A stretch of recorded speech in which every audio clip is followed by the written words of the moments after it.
Welcome back to ABC General Hospital Spoilers channel. Today we will learn about the explosive developments unfolding on Tuesday, December 9, where emotional confrontations collide with life-threatening danger as Port Charles faces one of its most intense days yet.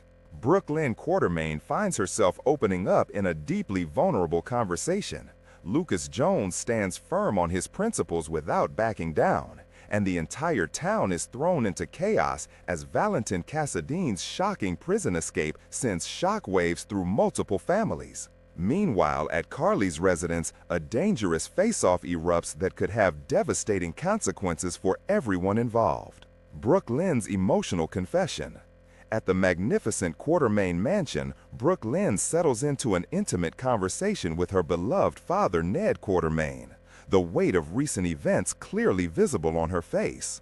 As they sit together in the familiar surroundings of their family home, Brooklyn's voice trembles with emotion as she confesses to Ned, "It's the part I regret The pain in her words is unmistakable, and it's abundantly clear she's referring to the complicated journey with her son Gio Palmieri, particularly the heartbreaking period when Dante Falconeri's actions inadvertently created a devastating rift between mother and son. The road to reconciliation has been incredibly difficult for Brooklyn, filled with countless sleepless nights and tears shed in private moments. For so long, she carried the heavy burden of wondering whether Gio would ever truly understand the impossible position she was in as a teenager, forced to make the most agonizing decision of her young life. The moment when Gio finally embraced her as his mother, actually calling her mom for the first time, represented a breakthrough that Brooklyn had dreamed about for years but feared might never come.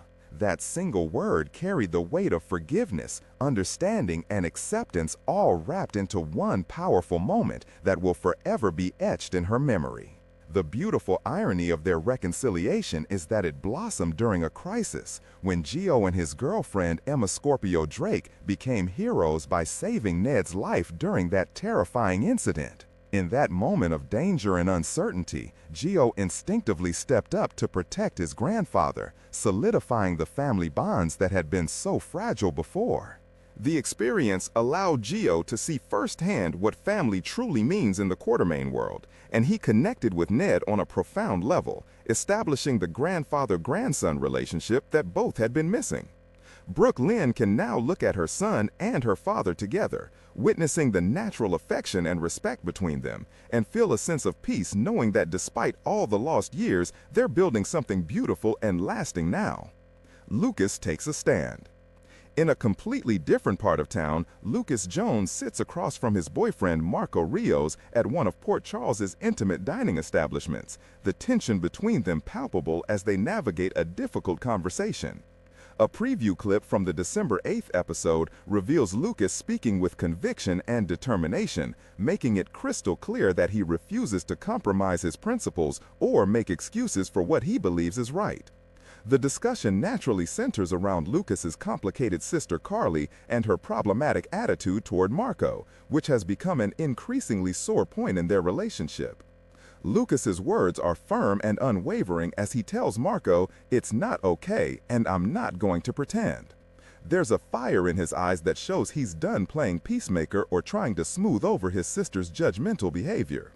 The situation came to a head during Thanksgiving when Carly attempted to reach out and mend fences by visiting the hospital, hoping to reconnect with her brother after he made the decision to skip the holiday gathering entirely. But Lucas held his ground, refusing to accept her half-hearted apology or pretend that everything was fine when it clearly wasn't. What infuriates Lucas most is the glaring hypocrisy he sees in Carly's position. Here is his sister, who has been married to Sonny Corinthos, a known mob boss, multiple times throughout her adult life, suddenly standing in judgment of Marco purely based on his association with someone from his past. Lucas can see right through the double standard, and he's not about to let it slide. From Lucas's perspective, the fact that Jen Sidwell was involved in questionable activities in Somalia and may continue to be a dangerous individual now doesn't automatically make Marco guilty of anything. Lucas's words are firm and unwavering as he tells Marco, "It's not okay, and I'm not going to pretend." Marco is his own person with his own moral compass, and Lucas believes strongly that he shouldn't be condemned simply because of who he once knew or worked with in a completely different context and time period. Port Charles police on high alert. Meanwhile, at the Port Charles Police Department, Detective Dante Falconeri receives urgent and alarming news that sends the entire station into high alert mode. Valentin Cassadine has executed a daring prison escape, and the implications are staggering for everyone involved. Dante immediately springs into action, pulling Detective Nathan West aside for a critical briefing about the developing situation. His voice carries a sense of urgency as he tells Nathan nothing will keep Valentin from getting to Charlotte. The statement isn't hyperbole, it's a stark assessment of the dangerous reality they're facing. Dante understands Valentin better than most people, knowing that the man's love for his daughter Charlotte is the one force that could drive him to take such desperate and reckless measures. A father's determination to reach his child can make him capable of almost anything, and Valentin has already proven he's willing to break laws and cross lines when it comes to Charlotte's well-being. Dante strategically dispatches Nathan to Lulu Spencer's residence, knowing that's the most logical place for Valentin to target. With Valentin now loose somewhere in Port Charles, every second counts, and they need officers positioned at key locations to intercept him before he can reach Charlotte. The entire police force mobilizes, understanding that they're dealing with a highly intelligent and resourceful fugitive who has extensive connections and resources at his disposal. Valentin's skills as a former spy and his intimate knowledge of Port Charles make him particularly dangerous in this situation. Officers are briefed on the severity of the threat, with clear instructions to approach with extreme caution while prioritizing the safety of Charlotte and any other family members who might be caught in the crossfire. Lulu's protective instincts. At Lulu's house, panic erupts as the reality of Valentin's escape hits home with devastating clarity. Lulu has been informed about her ex-husband's prison break, and her maternal instincts immediately kick into overdrive. In a heart-stopping moment, she races toward the front door of her home, her voice rising in urgency and fear as she screams for her children. The terror in her voice reflects every parent's worst nightmare, the possibility of losing their children to danger they cannot control. "Charlotte and Rocco, get in the house!" Her desperate shout echoes through the neighborhood as she stands at the open doorway, scanning the yard frantically for any sign of her kids. It's clear that Charlotte and Rocco Falconeri must have just stepped outside moments before, perhaps playing in the yard or walking near the property, completely unaware of the danger that may be rapidly approaching. Lulu's mind races with terrifying possibilities, imagining Valentin suddenly appearing to take Charlotte, and she knows her son Rocco well enough to understand that he would instinctively try to protect his sister from any threat, putting himself directly in harm's way. The situation is especially complicated because Charlotte's feelings about her father are complex and conflicted. While Valentin has hurt people and made terrible choices, Charlotte still loves him as only a child can love a parent.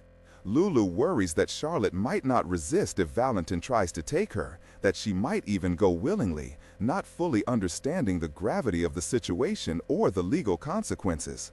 And Rocco, being the protective older brother he is, wouldn't stand by and watch. He would attempt to intervene, potentially escalating a dangerous situation into something even more volatile and unpredictable. Jocelyn's growing concerns. In Director Jack Brennan's office at the WSB headquarters, where Jocelyn Jacks had been summoned just days earlier on December 5 for what turned out to be a stern lecture about boundaries and consequences, fresh crisis news arrives. Jocelyn's face drains of color as she processes the information about Valentin's escape, and her thoughts immediately turn to her mother's safety. "That means my mom's in danger too," she says, her voice thick with worry and fear. Jocelyn's concern isn't unfounded or based on paranoia. She's referencing a genuinely terrifying incident that occurred approximately a year ago, when Valentin made a calculated attempt to poison Jack Brennan by spiking his champagne with polonium, one of the most deadly radioactive substances known to science. However, in a tragic twist of fate, it was Carly who ended up consuming the poisoned drink instead of the intended target. The memory of watching her mother fight for her life still haunts Jocelyn, and the knowledge that Valentin was responsible for putting Carly through that ordeal makes his escape all the more personal and frightening for her. The fact that Carly survived it all was nothing short of miraculous, thanks to the brilliant Dr. Robin Scorpio Drake, who had previously developed an antidote for polonium poisoning when treating Luke Spencer years earlier. The antidote worked with remarkable effectiveness, pulling Carly back from the brink of death and giving her a second chance at life. But the psychological scars from that experience run deep for both Carly and Jocelyn, and knowing that the man responsible for that attack is now free and potentially seeking revenge creates a new wave of anxiety and terror. Valentin's motivation for the poisoning attempt was rooted in his burning desire for revenge against Jack, whom he blamed for putting Charlotte in danger. The situation had been created when Jack's rogue assistant went completely off the rails and opened fire in a cafe where Jack, Charlotte, and Lulu were having what should have been a peaceful meeting. The violence and chaos of that day set off a chain reaction of consequences that are still reverberating through Port Charles today. The confrontation at Carly's house. At Carly's residence, the situation takes a dramatic and dangerous turn when Valentin Cassadine suddenly appears, having somehow evaded police detection and made his way to her doorstep. Carly's initial reaction is pure instinct. She grabs a heavy fire poker from near the hearth, raising it defensively as she faces down the escaped convict in her own home. For a brief moment, violence seems inevitable, but Valentin manages to wrestle the makeshift weapon from her grasp, though not without effort. During Monday's episode, viewers witness Carly's fury and fear as she confronts Valentin with steel in her voice. "You need to get the hell out of my house," she demands, her tone leaving absolutely no room for negotiation or discussion. Her words are sharp and commanding, making it abundantly clear that regardless of any complicated history they might share, this situation crosses every line imaginable. The complexity of their relationship adds layers to this confrontation. Carly, that previously worked alongside Valentin in operations against Jack Brennan, creating an alliance born of mutual interests and shared goals. But she certainly never anticipated or endorsed Valentin breaking out of prison and showing up at her home, dragging her into his dangerous escape plan. The blood on Valentin's face tells its own story. He appears to have either crashed through glass during his escape or taken a severe beating from guards, possibly both. Under normal circumstances, Carly might have shown compassion and treated his wounds, but these circumstances are anything but normal. If Valentin weren't a fugitive actively running from law enforcement, if he had come to her through legitimate channels seeking help, Carly's response might have been entirely different. She's not without sympathy for his desire to see Charlotte, and she understands the bond between a parent and child. But harboring an escaped convict would make her an accessory to his crimes, putting everything she's worked for at risk and potentially endangering her own children. The police are actively searching for Valentin, and having him in her house makes Carly complicit in his flight from justice. Despite any understanding she might have for his motivations, she cannot and will not allow him to stay, no matter how desperate his situation appears to be. Will Valentin leave peacefully, or will this confrontation escalate into something even more dangerous? Can the police locate him before he reaches Charlotte? And how will these explosive events reshape the relationships and alliances throughout Port Charles? Next, we will learn about the issues surrounding Vaughn's mysterious disappearance, the escalating tension between Jocelyn Jacks and her formidable boss Jack Brennan, and the dangerous web of secrets that threatens to unravel everything these WSB operatives have worked so hard to protect. The romance that vanished into thin air.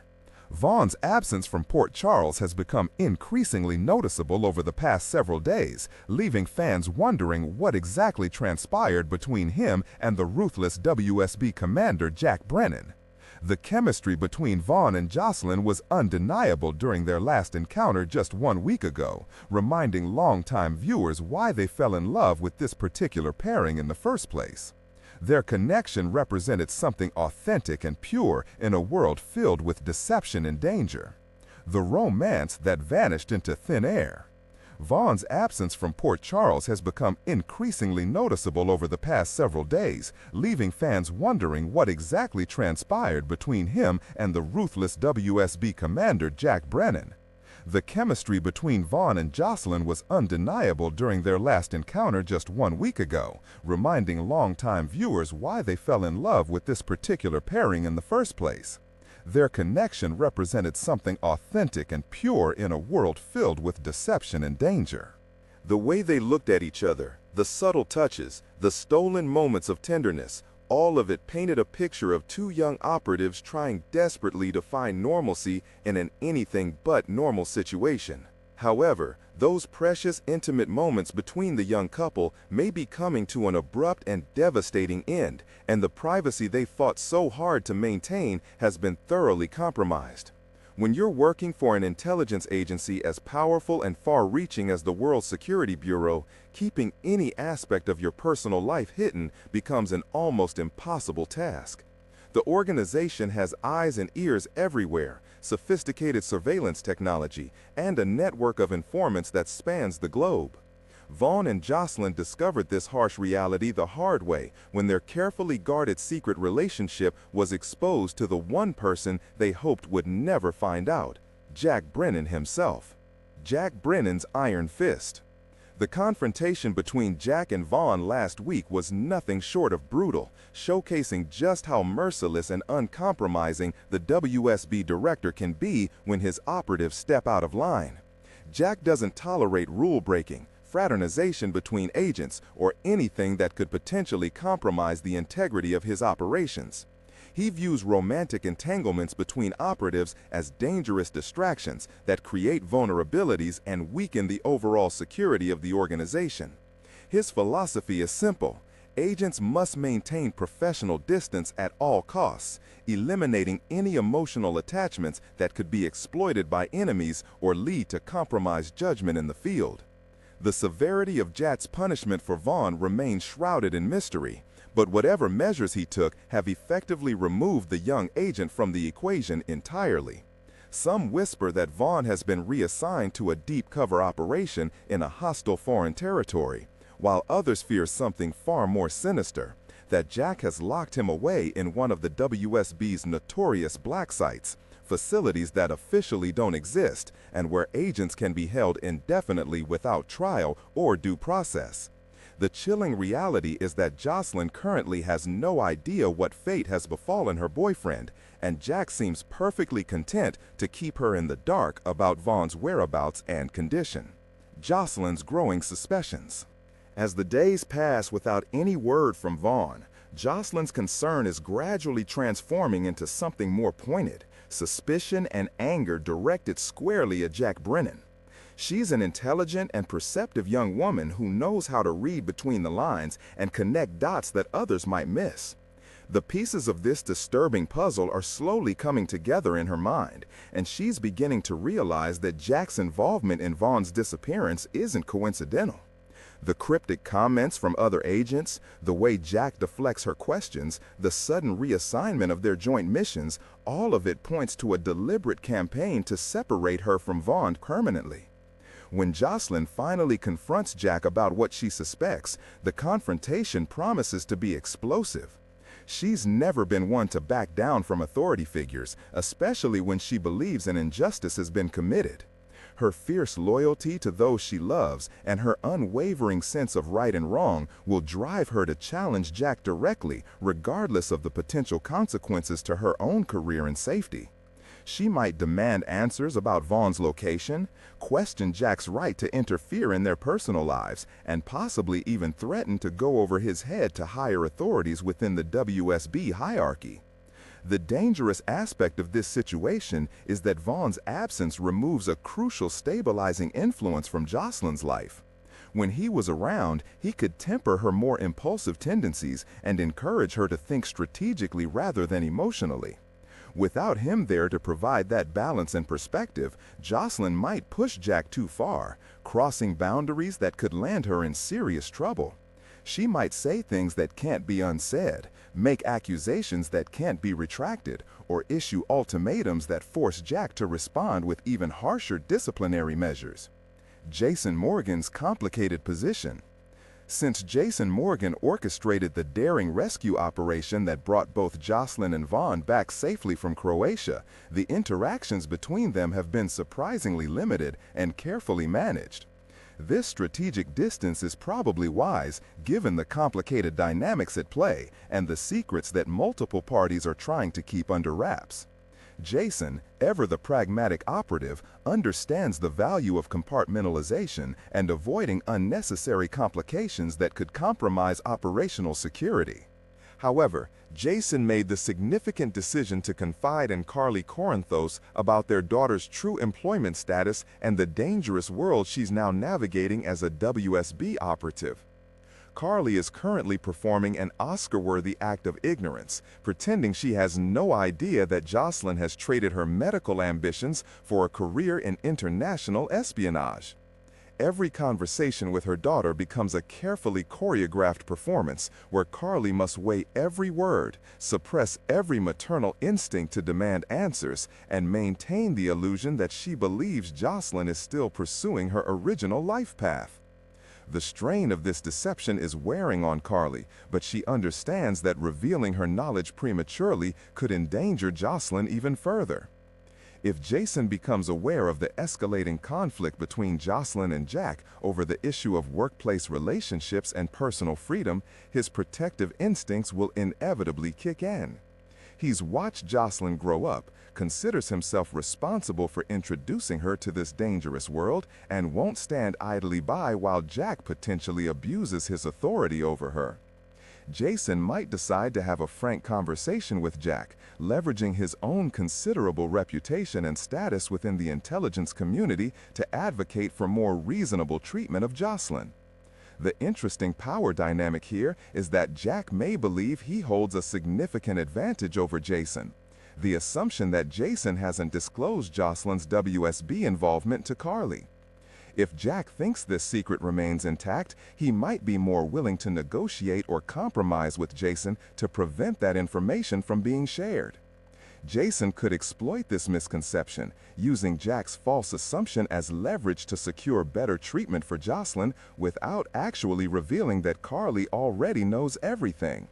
It's a delicate game of psychological chess, where both men are trying to outmaneuver each other while protecting their respective interests. Anna Devane's mysterious disappearance. The situation with Anna Devane adds another layer of complexity and potential danger to this already volatile mix. Several weeks have passed since Anna's disturbing capture, and her absence from Port Charles has been deeply felt by everyone who knows and respects the legendary spy. The circumstances of her abduction were particularly chilling.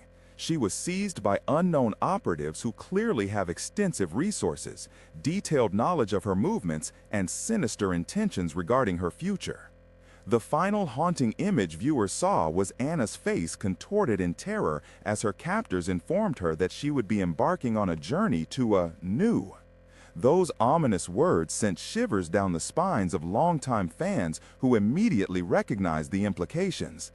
In the world of international espionage, a new life often means one of two horrifying possibilities.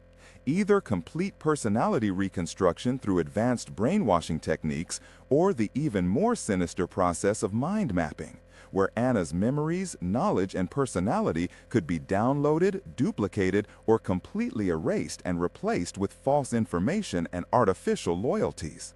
The speculation among viewers and characters alike centers on what will happen when Anna eventually resurfaces. Will she still be the Anna Devane everyone knows and loves, the brilliant, resourceful, morally grounded agent who has survived countless dangers throughout her storied career? Or will she have been transformed into something else entirely? Perhaps a weapon programmed by her captors, or a shell of her former self with no memory of her previous life and relationships. The uncertainty surrounding Anna's condition and eventual return creates an atmosphere of dread and anticipation. When Anna does reappear in Port Charles, her stance on the conflict between Jocelyn and Jack could prove pivotal. If she has somehow retained her true personality and escaped her captor's control, Anna might seek out Jocelyn to offer some hard-earned wisdom about navigating the treacherous waters of WSB politics. She could warn the younger agent about the dangers of openly defying Jack's authority, counsel her to choose her battles carefully, and specifically caution against romantic entanglements with fellow operatives. Advice born from Anna's own complicated history of love affairs that have both enriched and endangered her life. Alternatively, if Anna has been subjected to brainwashing or personality alteration, her return could have the opposite effect. A new Anna with modified priorities and allegiances might actively encourage Jocelyn's rebellion against Jack, either as part of some larger plan by her captors or simply because her altered personality no longer recognizes the wisdom of discretion and compromise. This version of Anna could fan the flames of conflict between Jocelyn and Jack, potentially pushing an already volatile situation toward an explosive confrontation that serves the mysterious agenda of whoever orchestrated Anna's capture and transformation. Carly's moral dilemma. Perhaps the most deliciously ironic aspect of this entire situation is Carly's position regarding Jocelyn's relationship with Vaughn. For Carly to express disapproval or concern about her daughter dating a WSB operative while she herself is romantically involved with Jack Brennan, arguably an even more dangerous figure within the organization, represents a level of hypocrisy that would be almost comical if the stakes weren't so high. Jack isn't just any agent, he's the director of the entire operation, a man with virtually unlimited authority, access to the most sensitive intelligence, and the power to make people disappear without a trace. Yet despite this glaring contradiction, Carly's maternal instincts and concerns for Jocelyn's safety are entirely genuine and valid. She understands from personal experience how romantic relationships with intelligence operatives can become complicated, dangerous, and emotionally devastating. She's witnessed firsthand how the demands of the job, the necessity of maintaining secrets, and the constant threat of danger can strain even the strongest bonds. Her relationship with Jack has given her insider knowledge about how ruthless and uncompromising the WSB can be when organizational interests conflict with personal desires. The critical question now is how far Carly will go to protect her daughter from Jack's wrath. If Jocelyn's confrontation with Jack escalates to the point where he decides to make an example of her, perhaps by reassigning her to an extremely dangerous mission, suspending her from active duty, or worse, detaining her in the same unknown location where Vaughn is presumably being held, will Carly finally break her carefully maintained silence? The temptation to march into Jack's office, reveal that she knows everything about Jocelyn's WSB involvement, and demand that he back off and treat her daughter fairly must be almost overwhelming. However, Carly must also recognize the potential consequences of such an intervention. By revealing her knowledge, she would expose Jason as her source, potentially causing problems for him within the organization. She might also inadvertently make the situation worse for Jocelyn by confirming that the young agent has been sharing classified information with unauthorized individuals, a serious security breach that could result in even harsher punishment. Carly could find herself backing Jack into a corner where he feels compelled to take drastic action to maintain his authority and send a clear message that no one, regardless of their connections or relationships, is above WSB rules and regulations. The alternative is for Carly to remain silent and watch helplessly as Jocelyn navigates this dangerous situation alone, hoping that her daughter's intelligence, training, and resourcefulness will be enough to see her through. This option means trusting that Jocelyn can weather this storm, find a way to locate Vaughn, and eventually reach some kind of accommodation with Jack that allows them to continue their careers without completely sacrificing their personal happiness. It's an agonizing choice for a mother who has always been fiercely protective of her children and willing to move heaven and earth to keep them safe. The coming days and weeks will test all of these relationships and allegiances in ways that no one can fully predict. The question of whether Jocelyn will ever see Vaughn again hangs in the balance, dependent on variables beyond her control and players whose motives remain mysterious. The resolution of this complex web of secrets, power plays, and emotional conflicts will have lasting ramifications for everyone involved.